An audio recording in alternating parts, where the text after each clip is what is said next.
Time for us to wander the world. And if you were listening last week, listening to our conversation about travel trends for 2026, you might have heard our contributor Alison Fote mention how the concept of wellness travel is being seen as one of the big growth areas for the year. We're talking here about either longer holidays or just short breaks that are specifically designed to offer physical and mental health benefits. This is not the kind of trip that is about traveling to see how many countries you can visit, how many big attractions you can tick off your list, catching up with lots and lots of friends and family on a whirlwind sort of social visit. It's quite the opposite. We are talking about slowing down, about setting time aside for yourself to breathe and to just be in the world and to take stock of where you are and who you are and what your life is like, and just take a proper break from it all to reset and reboot, if you like. And I really can't think of a better example than today's destination, which we are featuring, which is a high-end retreat in the Cederberg called Bliss and Stars. And it was born out of a European couple's personal quest for a quieter, simpler life, recognizing that they had sort of got themselves onto a treadmill that they didn't want to be on for the rest of their lives. And it led to them stepping away from a very busy and productive life in Copenhagen in Denmark and coming to South Africa, where they have found a new sense of peace and purpose in the middle of the Cederberg Mountains at the long end of a dusty road. What they have created there is something very, very special. And if anybody listening has already experienced it for themselves, we would love to hear from you. If you have been lucky enough to experience Bliss and Stars, we would love to hear from you on our WhatsApp line 072 567 1567. Tell us what it was like for you, what you valued about the experience.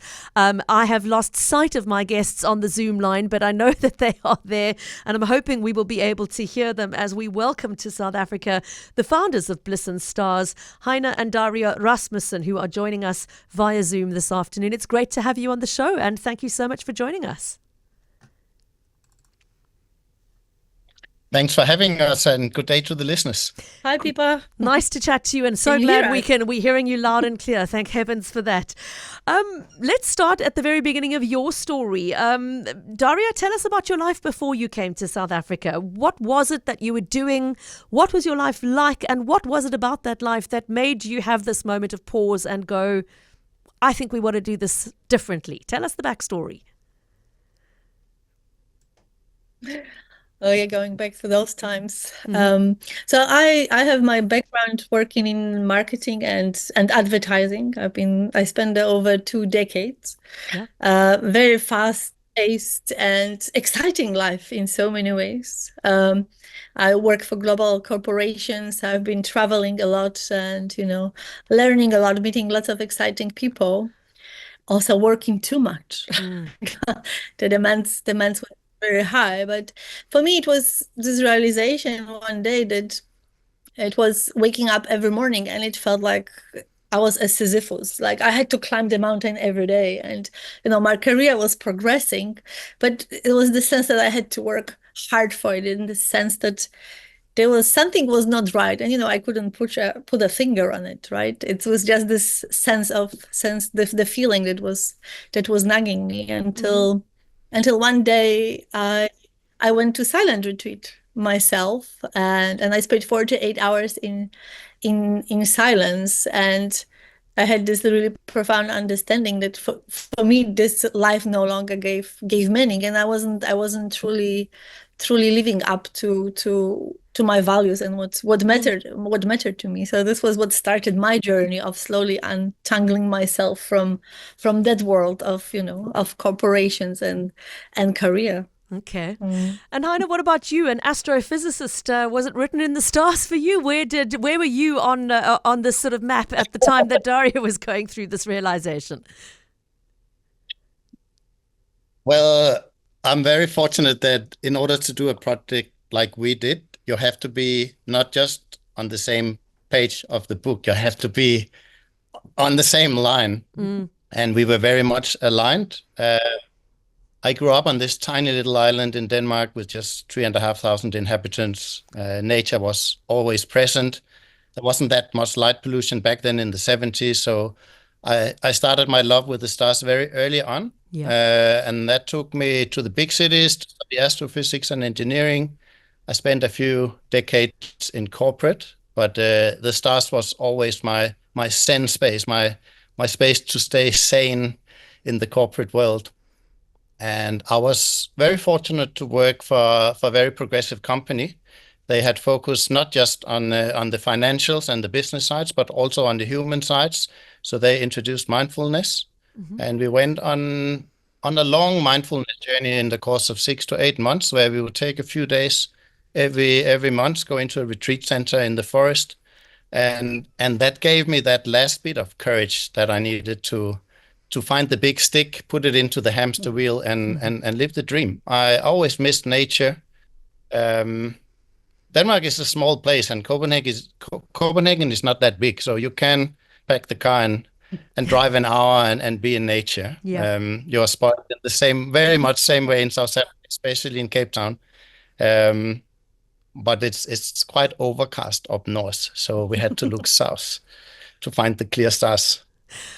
We know South Africa also had- is sorry to interrupt. I was going to say, we know South Africa's skies and stargazing opportunities are globally sought after. Was that the reason you looked here this far south, or had you had the experience of visiting South Africa previously that had introduced you to the wide open spaces and skies that you might find here?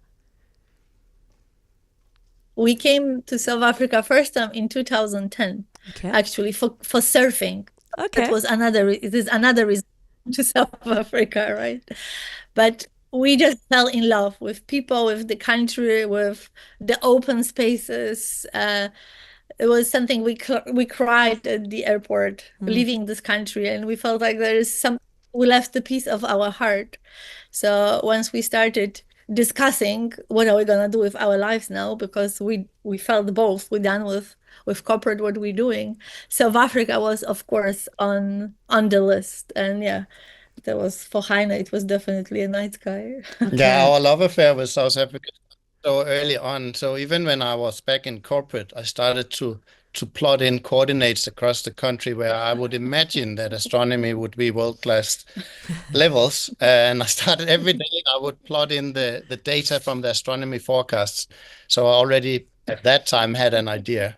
So later on, when we did have the courage to quit our jobs, just before we did that, we took 1 month's holiday, went on a 1 month road trip just to see what's out there and to feel, is it still South Africa or must we look other places? And yeah, it was just confirming us that, yeah, that was the place to go. And for me, it has always felt, yeah. And it feels in South Africa, like I always laugh and say, it feels that the sky, there is more space between earth and sky compared to Europe, that you have much more space and openness, that you can, more freedom in so many ways too, when you go out into this beautiful nature. Yeah. It's lovely. It's so refreshing to hear that, because I think we often take for granted the space that we have grown up knowing as our normal. And sometimes it takes a change of perspective and traveling to another country and seeing how on top of each other people live and the small spaces that people inhabit to make us realize how privileged we are to have so much open space in South Africa. So you packed up your bags, you resigned your jobs, you sold everything and moved to South Africa. How did you end up coming to open a retreat called Bliss and Stars 2 hours down a dirt road deep in the Cederberg? Did you find the property on that road trip you were talking about? How did it happen? No, well, we already knew what we wanted to do. So the concept of Bliss and Star was already there, but we didn't know where to do it. We just knew that we had to go off the beaten track. We had to escape the light pollution and find a place with an abundance of clear skies. And at that month trip, or that 1 month long road trip, we reached out to some real estate agents. One of them became a good friend, and she ended up having the listing that is now our home. We didn't visit it initially, though. Yeah. We were road for 4.5 months, visiting countless farms. And we ended up being in this region, and we thought, let's just go off the beaten track and see what is at the end of that deep track. And I'm very, very happy that we did. And you So found let me tell you, people, we're pretty. Yeah. we were pretty ignorant back then, We left offices, cozy, safe Copenhagen, and it's like we just gonna conquer the world and build a retreat. And little we've known that, we had this idea that we're gonna find this place where there will be 5 cottages and like big house. We're just gonna renovate it, and this will happen. So yeah, as Heine said, we traveled quite a lot, and yeah, we ended up here. We never found that place. So instead, we started to look for a blank canvas. And I think I would almost say it's a requirement that you have to be a little bit crazy. You have to be lucky, and you have to believe in it, and you have to bring some skills as well. And you have to meet the right people who can help you to make it happen. Yeah. Because the place we ended up finding in some ways it doesn't make sense. You can never get a truck here. When people arrive here and they see the place, they wonder, how on earth did you build this? Because you have to be crazy. Everything has to be driven at least an hour off-roading with buggies. You can never get a truck anywhere near. All materials have to be carried by hand to the sites. It has to be a passion project in order to succeed. And, you'll build up so much resilience and so much momentum that whatever hurdle is thrown at you, you will plow through or over. But if you know what ride you're up for before you start, you might give up. So ignorance can also be bliss, because we had no ideas how it would be. And a lot of people their heads and say, no, these guys are never going to. But we proved them wrong. We are in conversation with Daria and Heine Rasmussen, who are the founders and creators of Bliss and Stars. It's a natural retreat in the heart of the Cederberg, where you get away from it all and take the time to breathe, to look at the night skies through telescopes, to spend time in nature and just get away from the daily routines and rat race of it all. Now, just with 3 minutes left, we must tell our audience what you have created in terms of a visitor experience. If someone comes to spend a retreat with you, and there are different packages offering different kinds of retreats depending on what you're looking for. But can you just sketch for us, Daria, what is the visitor experience like? What will they find when they arrive at Bliss and Stars?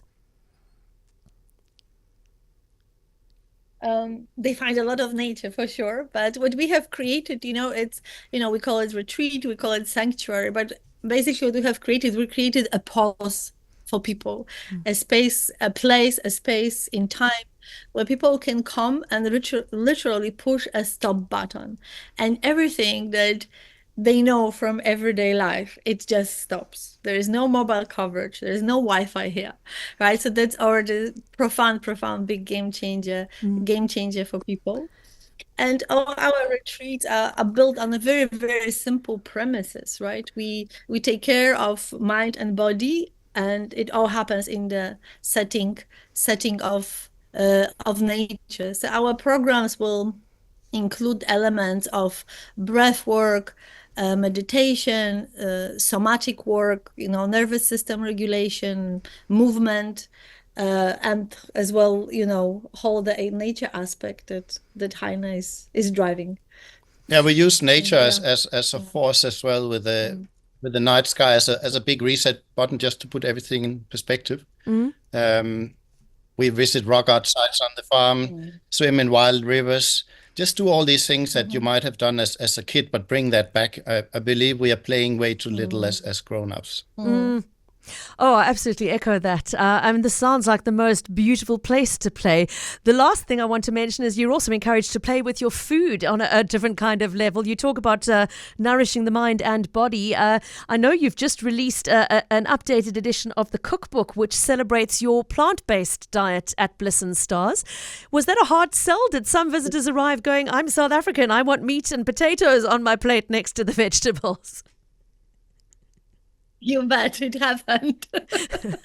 So before we started, we've been told, like, you are not serving meat, you have no Wi-Fi. We also don't serve alcohol in this place. So you're never gonna survive a day in South Africa. But we proved wrong. And yes, of course, for many people, it's a bit of, a big step to actually come for a weekend to a place when there is no meat. And sometimes people may have some ideas of what is retreat food or vegetarian food. We think salads, steamed broccoli. But, in collaboration with our chef, we have decided to just bring again joy to eating vegetables and showcase what is possible. So, we are not interested in preaching to people about vegetarianism or veganism, but actually, again, surprising people and giving them different experience compared to what they know back at home. So we have, over the 5 years we've been here, we had quite a few converts, and we often get emails, especially from South African men, that very proudly let us know that they eat meat, but less, but they have more vegetables on the plate. I'm not surprised, having looked at the book, which is called Eat, Thrive, Repeat by Chef Apelele Dlungana. It is full of just the most delicious looking and really elegant, beautiful food. So if you are leaning towards vegetarianism or wanting to get a little bit more experimental and raise your veggie game a little bit, I highly recommend you look out for a copy of the cookbook as well as booking yourself a visit. We must wrap up the conversation, unfortunately, but the last thing I'd love to share with our audience members is that if they would like to come and experience this experience of Bliss and Stars for themselves, where should they reach out to you to find out more about your pricing, your offerings, your retreat structures, etc.? Is your website the best place to go for information? Yes, the website is definitely the best place to go, which is blissandstars.com. They can find all the information they need, and as well our contact details. So if they would like to know more. Blissandstars.com. It's about a 4 to 4.5 hour drive from Cape Town, depending on which scenic route you choose to pursue, but it will feel like a million miles away from everyday life by the sounds of things. It's been a huge pleasure to chat to Daria and Heine Rasmussen, the founders of this exquisite retreat, and I hope I get the opportunity to come and experience it for myself one day and see those beautiful night skies. Thank you so much for making time to join us this afternoon.